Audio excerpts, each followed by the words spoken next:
नमस्कार दोस्तों, स्वागत है आपके अपने YouTube चैनल रिफ्रेशन क्लासेस में। आज हम लोग पढ़ने वाले हैं प्रकाश का परावर्तन तथा उससे संबंधित नियम। ठीक है दोस्तों, यदि आप क्लास 10th में पढ़ते हैं तो ये टॉपिक आपके लिए बहुत इंपॉर्टेंट है, जो परीक्षाओं में बार बार पूछा जाता है दोस्तों। ठीक है, तो आइए स्टार्ट करते हैं। सबसे पहले स्टार्ट करते हैं प्रकाश का परावर्तन, तो उसके बाद नियम बताएंगे। ठीक है दोस्तों, प्रकाश का परावर्तन।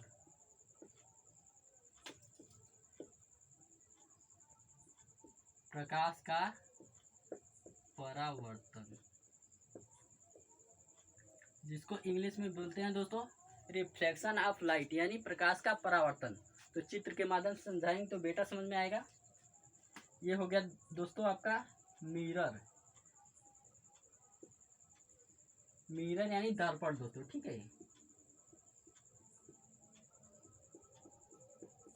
ये हो गया दोस्तों दर्पण आपका। ठीक है, दर्पण।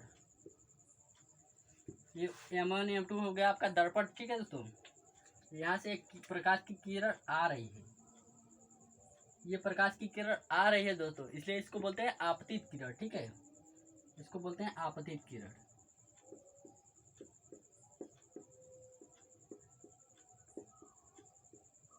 ये दोस्तों प्रकाश की किरण आ रही है, इसलिए इसको बोलते हैं आपतित किरण।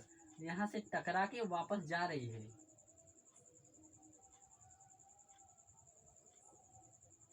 ठीक है दोस्तों, ये टकरा के जा रही है।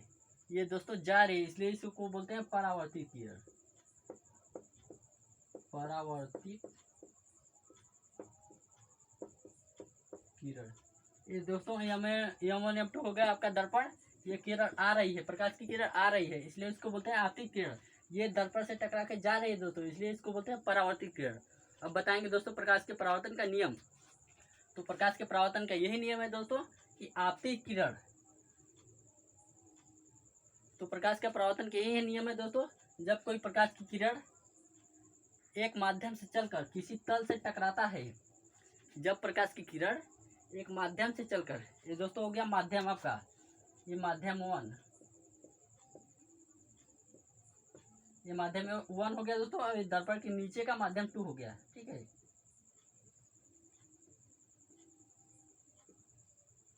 माध्यम 2।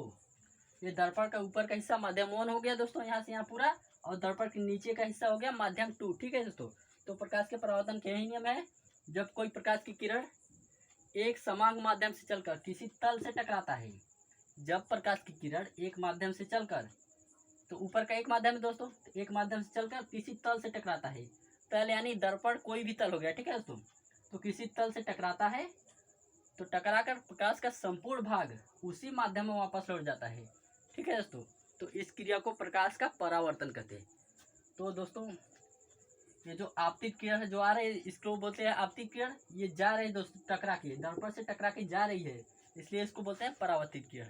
तो एक बार फिर समझाने का कोशिश करते हैं कि ये जो दोस्तों प्रकाश, जब प्रकाश की किरण एक माध्यम से चलकर किसी तल से टकराता है, ये दोस्तों टकरा ही रही, तभी तो वापस जा रही है ना। तो जब प्रकाश की किरण एक माध्यम से चलकर किसी तल से टकराता है, तो टकराकर प्रकाश का कुछ अथवा संपूर्ण भाग लौटकर उसी माध्यम में वापस लौट जाता है। तो माध्यम एक है, दोनों ऊपर तो माध्यम एक ही है दोस्तों। तो प्रकाश का किरण आ रही है, टकरा के दर्पण से जा रही है। तो प्रकाश के परावर्तन यही नियम है दोस्तों, जब प्रकाश की किरण एक माध्यम से चलकर किसी तल से टकराता है, तो टकरा के प्रकाश का संपूर्ण भाग उसी माध्यम में वापस लौट जाता है।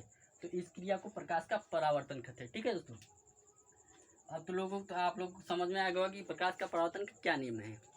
जब प्रकाश की किरण एक माध्यम से चलकर किसी तल से टकराता है और टकरा कर प्रकाश का कुछ अथवा संपूर्ण भाग लौटकर उसी माध्यम में वापस लौट जाता है, तो माध्यम 2 में तो आ नहीं रहा है दोस्तों, टकरा के प्रकाश का किरण माध्यम एक ही में जा रहा है ना, तो उसी माध्यम जा रहा है दोस्तों। तो जब प्रकाश की किरण एक माध्यम से चलकर किसी तल से टकराता है, टकराकर प्रकाश का संपूर्ण भाग उसी माध्यम में वापस लौट जाता है, तो इस क्रिया को प्रकाश का परावर्तन कहते हैं। ठीक है दोस्तों, अब तो आप लोगों को बेटा समझ में आ गया होगा। ये तो प्रकाश के परावर्तन की परिभाषा था। अब बताते हैं प्रकाश के परावर्तन का नियम। ठीक है दोस्तों, प्रकाश के परावर्तन का नियम। नियम प्रकाश के परावर्तन का नियम। ठीक है दोस्तों, तो नियम बताते हैं। ये दोस्तों जान रहे हैं आप लोग की किरण आ रही है, इसलिए इसको बोलते हैं आपतित किरण। ये जा रहे हैं इसलिए इसको बोलते हैं परावर्तित किरण। ये M1 आपका दर्पण हो गया, ठीक है दोस्तों, यहीं पे टकरा रही है, ठीक है दोस्तों, तो इसको नाम M रख दीजिए, ठीक है। और इसके आपतित के और परावर्तित के सेंट्रल यानी मध्य में एक किरण होता है, ठीक है दोस्तों, जिसको डैश लाइन से प्रदर्शित किया जाता है। इसका नाम है अभिलंब। इसको क्या बोलते हैं दोस्तों? अभिलंब।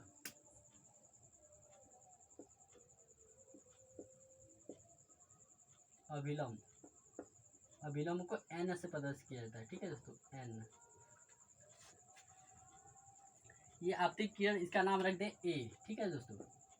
ये जहाँ टकरा रही है उसका नाम B रख दें, ठीक है, तो समझने में बेटर होगा।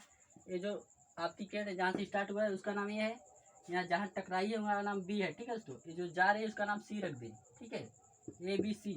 M1 M2 आपका दर्पण हो गया, ये अभिलंब यानी N, ठीक है दोस्तों। तो प्रकाश के परावर्तन के नियम के 2 नियम है, ठीक है दोस्तों। नियम, प्रकाश के परावर्तन के 2 नियम है। तो पहला नियम दोस्तों, नियम फर्स्ट, तो पहला नियम ये है दोस्तों कि आपतित किरण, परावर्तित किरण, ये जो आ रहे हैं इसको बोलते हैं आपतित किरण, ये जो जा रहे हैं इसको बोलते हैं परावर्तित किरण। तो आपतित किरण, परावर्तित किरण तथा आपतन बिंदु पर खींचा गया अभिलंब, तीनों एक ही तल में होते हैं। ऊपर तो एक ही तल है दोस्तों, माध्यम एक यानी तल ऊपर है, ठीक है, और दूसरे तल नीचे है, ठीक है दोस्तों।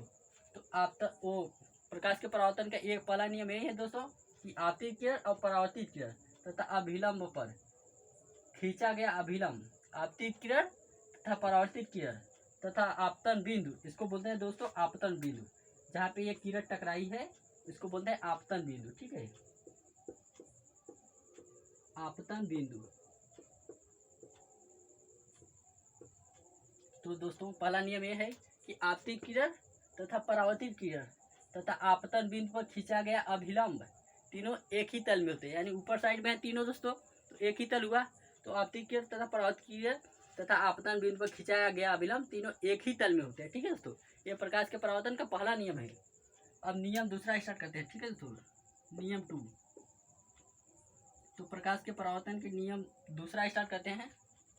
ये जो आपतित किरण है दोस्तों और अभिलंब, इसके बीच एक कोण बनता है जिसको आपतन कोण बोलते हैं, ठीक है दोस्तों, जिसको बोलते हैं आपतन कोण,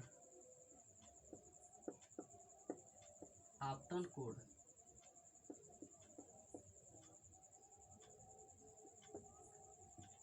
आपतन कोण को I से प्रदर्शित करते हैं दोस्तों, स्मॉल I, ठीक है दोस्तों। ये जो परावर्तित किरण और अभिलंब है इसके बीच भी एक कोण बनता है जिसको, ठीक है दोस्तों, इसको बोलते हैं आपतन कोण और इसको बोलते हैं परावर्तन कोण, ठीक है दोस्तों,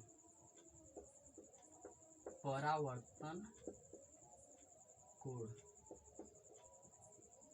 तो प्रकाश के परावर्तन का दूसरा नियम यही है दोस्तों कि आपतित किरण और परावर्तित किरण, यह दोस्तों आपतित किरण और यह परावर्तित किरण, ये बीच में अभिलंब है, ठीक है दोस्तों। तो आपतन कोण और परावर्तन कोण, परावर्तन कोण को R से प्रदर्शित करते हैं, ठीक है दोस्तों।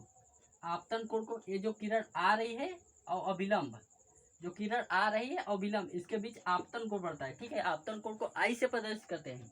और जो जा रही है परावर्तित किरण और अभिलंब के बीच बना कोण परावर्तन कोण कहते हैं, ठीक है, इसको R से प्रदर्शित करते हैं, स्मॉल R से, ठीक है दोस्तों। तो दूसरा नियम यही है कि आपतित किरण, तो दूसरा नियम, ठीक है दोस्तों, यही है कि आपतन और परावर्तन कोण आपस में दोनों बराबर होते हैं, ठीक है दोस्तों। ये जो आपतन कोण I है, I बराबर परावर्तन कोण R, ठीक है दोस्तों, इसको कोण से प्रदर्शित करते हैं। जो आपतन कोण है, आपतन कोण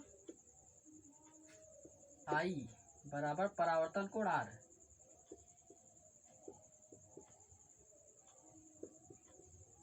परावर्तन कोण R, ठीक है दोस्तों, यानी कोण I बराबर कोण R, ठीक है दोस्तों।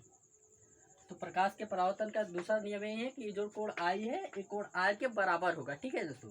तो फिर से बताते हैं दोस्तों कि ये जो आपतित किरण तथा अभिलंब के बीच बना कोण को आपतन कोण कहते हैं, जिसे I से प्रदर्शित करते हैं, तथा परावर्तित किरण तथा अभिलंब के बीच बना कोण को परावर्तन कोण कहते हैं, जिसको R से प्रदर्शित करते हैं, ठीक है दोस्तों।